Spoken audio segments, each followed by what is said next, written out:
You know that feeling, right? You've just had an argument, and hours later, you're replaying it in your head, thinking of that perfect, witty comeback, the one that would have just been devastating. Well, what if I told you that our deep-seated need to win that moment is actually setting us up to lose? That's what we're digging into today. We're going beyond the burn to figure out why our cleverest comebacks almost always backfire. Oh, come on. Of course you have. We all do it. In the shower, in the car, trying to fall asleep, we come up with these incredible, movie script-worthy lines that would have just, boom, left them speechless. And it feels so good to imagine landing that perfect verbal uppercut. But what is that? What's really going on in our brains that makes us so obsessed with it? Well, to get to the bottom of it, we've got to look at this really cool concept from the psychologist Robert Cialdini. He calls it the click-whir response, and it's basically this. Think of our brains as having these little pre-programmed tapes ready to go. Something specific happens, that's the click, and boom, the tape player starts an automatic, almost robotic response. That's the whir. And the example Cialdini uses to explain this is, well, it's classic and honestly a little bizarre. It's about mother turkeys. So it turns out their motherly instinct is triggered by just one thing, the cheep, cheep sound of her babies. Researchers found out that a mother turkey will actually take care of a stuffed polecat, which is her mortal enemy, if it just has a little recorder inside making that cheep, cheep sound. But get this. She'll completely ignore one of her own baby chicks if it's silent. It's a totally automatic, illogical response. Okay, so that brings it all back to us. What's our click? In an argument, it's that insult. It's that challenge. And our whir, our automatic, mother turkey level response, it's that burning desire to fire one right back. It's this deep, primal instinct to score a point, to land that burn. But here's the problem. That very instinct is leading us directly into a trap. You know, that little rush you get from a killer comeback, it feels like a win, for sure. But it's a fake win. It's fool's gold. Because winning that single moment often means you've just kicked off a bigger conflict, one where you've already lost the war. So to really get why, we need to ask ourselves a pretty basic question. What game are we even playing here? And this brings us to a really important idea from a rhetorician named Jay Heinrichs.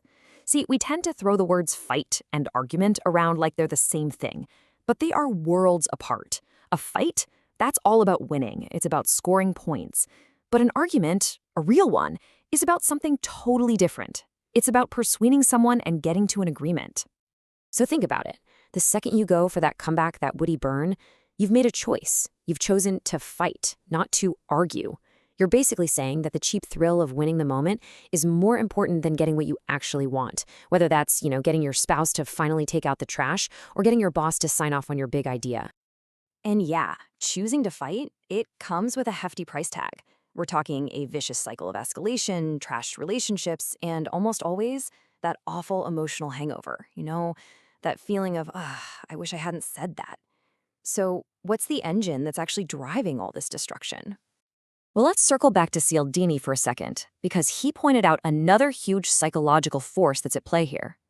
He calls it the reciprocity rule, and it's basically this deep, unconscious social programming that says we have to repay whatever we get from other people. Someone gives you a birthday gift, you feel like you have to get them one. It's the glue that holds society together, really.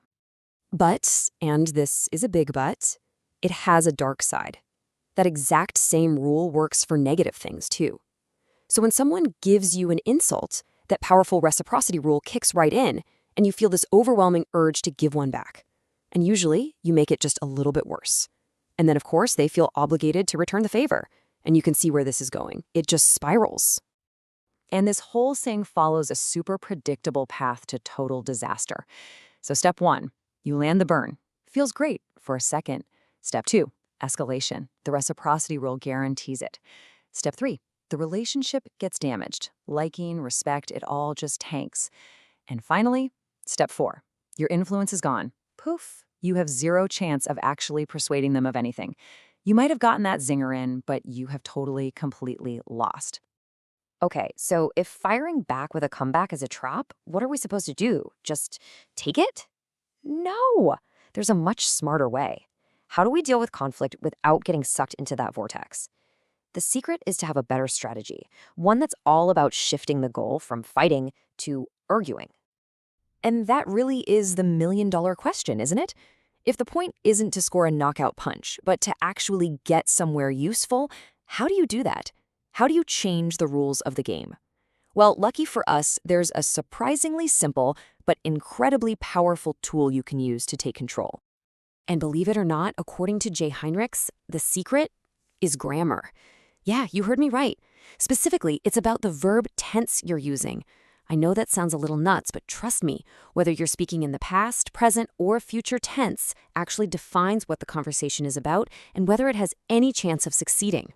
So let's break this down. When you're arguing in the past tense, what are you talking about? Blame. Who did what? Whose fault is this? It's basically a courtroom drama.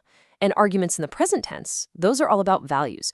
What's the right thing to do? What do we stand for? It gets very tribal. And here's the key. Almost every single pointless fight gets stuck in one of those two tenses. But the future tense, this is where the magic is. Productive arguments, the ones that actually solve problems, they live entirely in the future tense. The future isn't about who to blame or what's right or wrong. It's about choice. It asks one simple, powerful question. What are we going to do about this? It's the language of solutions. And Heinrichs gives this perfect, super relatable example. Picture this. The past tense accusation, who used all the toothpaste? I mean, that's just pure blame, right? It's going nowhere good. But watch what happens when you shift it to the future tense. Hey, how can we make sure this doesn't happen again? It instantly transforms a fight into a brainstorming session. It's about solving the problem together. All right, you ready for a truly next-level move? Once you get the power of the future tense, you can use this super counterintuitive technique to steer almost any conversation right where you want it to go. It's called concession, and it's going to feel like you're giving in, but it's actually how you take control. Now, to be clear, concession is not surrender. It is not about just rolling over. It's a strategic move where you find something, anything in your opponent's point that you can agree with. The moment you do that, you validate them, and you can literally feel their defenses just drop. It's a total Jedi mind trick for persuasion. A great way to think about it is like a martial art, like Aikido or Jiu-Jitsu. Instead of meeting their attack head-on with brute force, you just absorb their momentum and gently redirect it. By agreeing with even a tiny part of what they're saying, you completely neutralize their attack, and then you can pivot the whole conversation to where you want it to go. So let's say someone hits you with, "You are always late." The instinct is to fight back, right? No, I'm not. Instead, try concession. Say something like, "You know what, you're right. I know my punctuality hasn't been great lately." Bam. The anger just deflates. And from there, you can pivot to the future. So what can we do to work out a better morning routine so this stops happening? See, you can seed at a small point to win the actual outcome. All right, so let's put a bow on this and recap the big ideas. First, that gut reaction you have to deliver a killer burn, it's a psychological trap, a click-war response that just sucks you into a fight. Second, fighting to win is a losing game. It just leads to escalation and failure. Third, to actually persuade someone, you have to shift the conversation to the future tense, the language of choice. And finally, the slickest way to do that is to use strategic concession to disarm them and point the conversation toward a solution. So the next time you're in a tense moment and you feel that perfect cutting comeback bubbling up, just pause for a second and ask yourself a simple question.